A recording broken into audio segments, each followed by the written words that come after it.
রংপুরের গঙ্গাচড়া উপজেলার আলদতপুর সংখ্যালঘু পল্লীতে হামলা, ভাঙচুর, লুটপাটের ঘটনায় আতঙ্ক কেটে এখন স্বস্তি ফিরছে।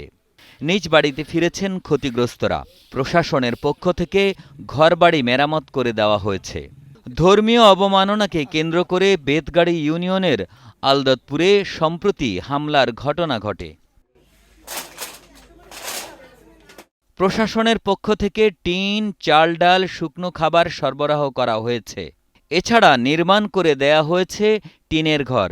আগের চাইতে পরিবেশ ভালো, এমনটাই জানালেন এখানকার বাসিন্দারা। এগুলো বর্তমান ভালো করে দিচ্ছে, আর মনে করেন লোকজন গেলেও এখন বাড়ি বাড়ি আছে, তার মধ্যেও মনে করেন ভয়ের মধ্যেই আছে। দেখশুন করার জন্য আসেছে লোকজন, আর প্রশাসন তো আছেই। বর্তমানে সুরক্ষা আছি, এরপরে কি হবে না হবে সেটা কি বলা যাবে। তো এখন তো ভালো আছে, সবাই নিরাপদ দিতেছে, থাকবে ভালো। সেনাবাহিনী থেকে সবাই সতর্ক হোক, যাতে ভালো থাকুন সবাই। মুসলিম হিন্দু যে সবাই খারাপ তা না, হিন্দুর মধ্যেও খারাপ আছে, মুসলিমদের মধ্যেও খারাপ আছে। ক্ষতিগ্রস্তদের দাবি, দোষীদের আইনের আওতায় এনে দৃষ্টান্তমূলক শাস্তি নিশ্চিত করতে হবে। এরকম আমাদের উপরে এরকম অত্যাচার, তাদের আমরা বিচার চাই। এখন আমাদের সরকারের কাছে দাবি থাকবে, সুষ্ঠু তদন্ত করে সুষ্ঠু বিচার চাই।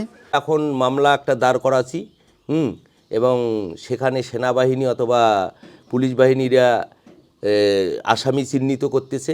যাহা দৃষ্টান্তমূলক শাস্তি হবে, আমরা এই শাস্তিটাই চাচ্ছি। এরকম হামলা আর আমরা চাই না, যে আমরা নিরাপত্তা চাই, সরকারের কাছে নিরাপত্তা চাই। স্বামী সন্তান সবাইকে নিয়ে এভাবে বসবাস করতে চাই।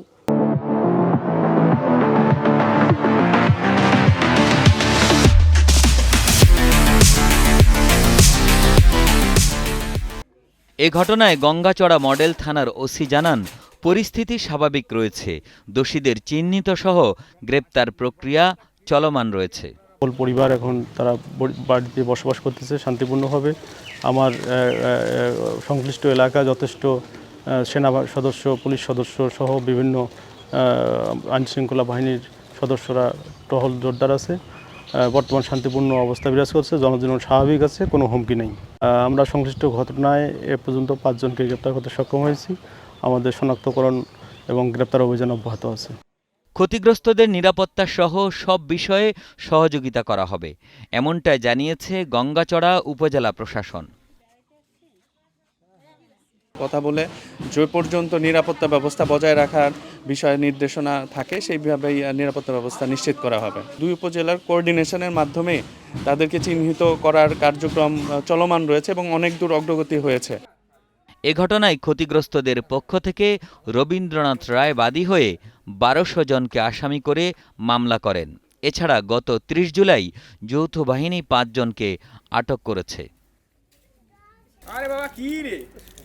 রংপুর থেকে খুশবু হাসান রনির পাঠানো তথ্যচিত্রে ডেস্ক রিপোর্ট, একে আজাদ, কালের কণ্ঠ।